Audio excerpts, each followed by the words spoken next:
in the morning. Hey everyone, welcome back to the channel. Today is a rather gloomy Wednesday here, but we've got a ton of drama to unpack from Genoa City to keep us busy. Grab a cup of coffee, get comfortable, and let's just dive right into the absolute mess that is the Newman family right now. And let's be real, Victor Newman is keeping secrets again. Because of course he is. When is that man not hiding something?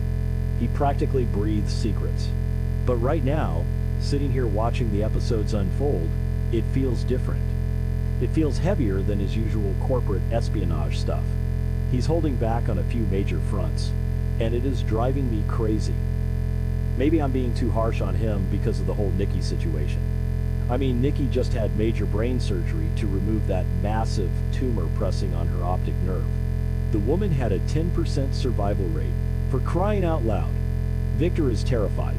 He is absolutely down to his bones, terrified of losing her. But instead of just being open and vulnerable about his feelings, instead of just crying and telling his family how scared he is, he's keeping it all bottled up. He's hovering around her bed, playing the stoic, untouchable protector, but he is completely hiding just how deeply broken he would be if she doesn't recover her sight. He's keeping his true emotional state a total secret from the rest of the world. But that's not even the biggest secret. No, the really toxic secret is his actual, real plans for Matt Clark. Honestly, what were the writers thinking with this storyline? Who actually believes this is going to end well? Victor has this grand, twisted scheme to use Matt as a spy against Kane Ashby. Because Victor hates Kane. We all know he hates Kane. Ever since Lily handed the Chancellor CEO spot to Kane, Victor has been fuming. But to use Matt Clark, the guy who has literally terrorized the Newman family for years, it's just insane. And Victor is keeping the full extent of this plan a secret from his own family. He's demanding that everyone just accept Matt walking around the ranch like he's some kind of misunderstood puppy. It's wild. Just wild. So let's talk about Matt for a second. Matt is facing this massive, impenetrable wall of coldness from the entire Newman family. And honestly, can you blame them? They are freezing him out completely. Every single time Matt walks into a room at the ranch, the temperature just drops to sub-zero. He's trying so hard to prove himself. He really, really is.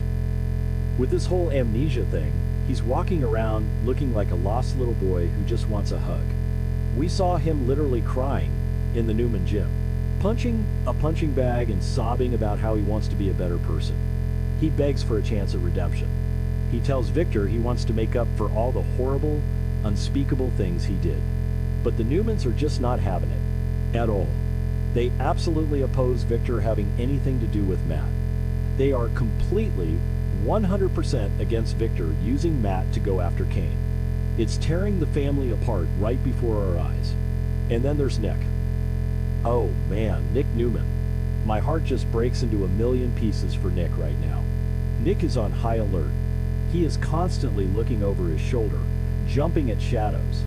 And he has every single right in the world to be terrified and furious. We all remember what Matt did to him.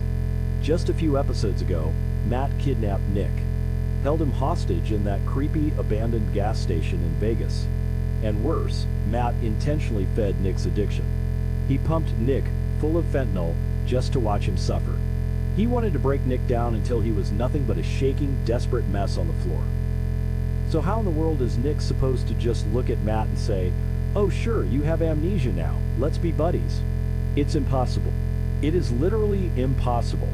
Nick is never, ever going to fully trust Matt. Never. I don't care how many times Matt cries in the gym, or how many times he says he's a changed man. Nick remembers the evil. He remembers the torture. He remembers the drugs coursing through his veins because of that monster. So Nick is just standing there, watching his father Victor defend his abuser. It's sick. It really is. Sometimes I watch these scenes, and I just want to scream at my TV screen.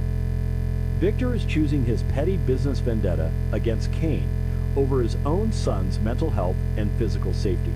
Nick is struggling with his sobriety. He's fighting this horrific fentanyl addiction every single day. He just had a massive relapse where Sharon found him completely high and out of control in a trashed room, and Victor brings the dealer right into their home. What an absolute, unmitigated disaster. Maybe I'm being too dramatic. Okay, that sounded dramatic, but you get what I mean, right? Matt did save Nick's life recently when Nick overdosed. That happened. We saw it. Matt didn't run away. He called for help. So maybe, just maybe, there is a tiny, microscopic shred of humanity buried deep down inside Matt's messed up brain. But even if there is, it doesn't erase the past. It doesn't erase the trauma. Nick knows that one good deed doesn't wipe the slate clean, and he's making sure everyone knows it. Nick is like a guard dog right now, just waiting for Matt to slip up. And it's not just Nick. Noah Newman is stepping up in a huge way, and I am here for it. Noah is absolutely not backing down. I kind of love this new, fierce, protective Noah. He is fiercely protective of his family. He's looking at Matt and he just sees the devil incarnate. Noah remembers everything Matt did to his mom, Sharon.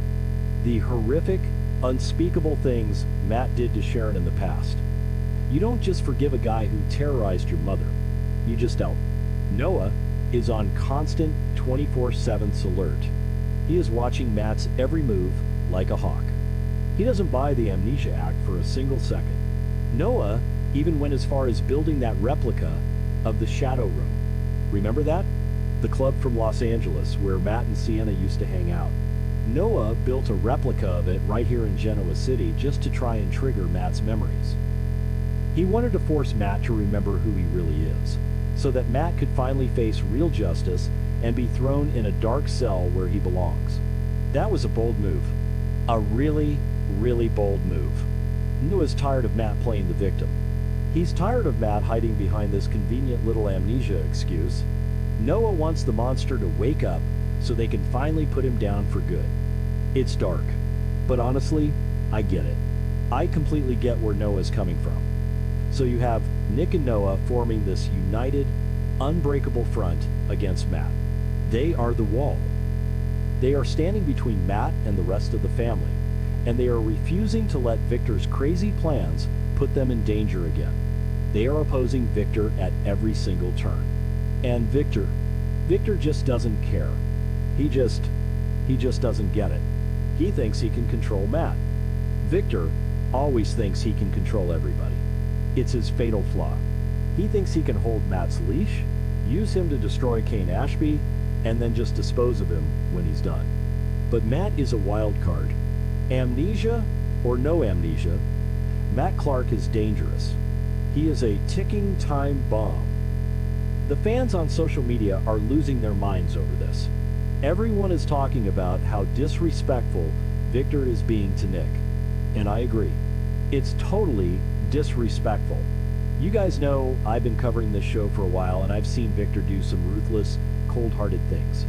But bringing your son's torturer into the house, forcing your traumatized son to look at the man who almost killed him every day, that ranks right up there with the worst of the worst. It's just gross. It makes my skin crawl. But let's zoom out for a second and look at the bigger pattern here. This fits the show's usual style, right? The writers love doing this. Victor always thinks he knows best. He always alienates his family for the sake of business or revenge or whatever justification he pulls out of thin air. But this storyline feels different because the stakes are so much higher. This isn't just about Newman Enterprises or Chancellor Winters or who sits in the big CEO chair. This is about Nick's life, Nick's sobriety, Nick's sanity, and Noah's getting dragged right into the mud with him.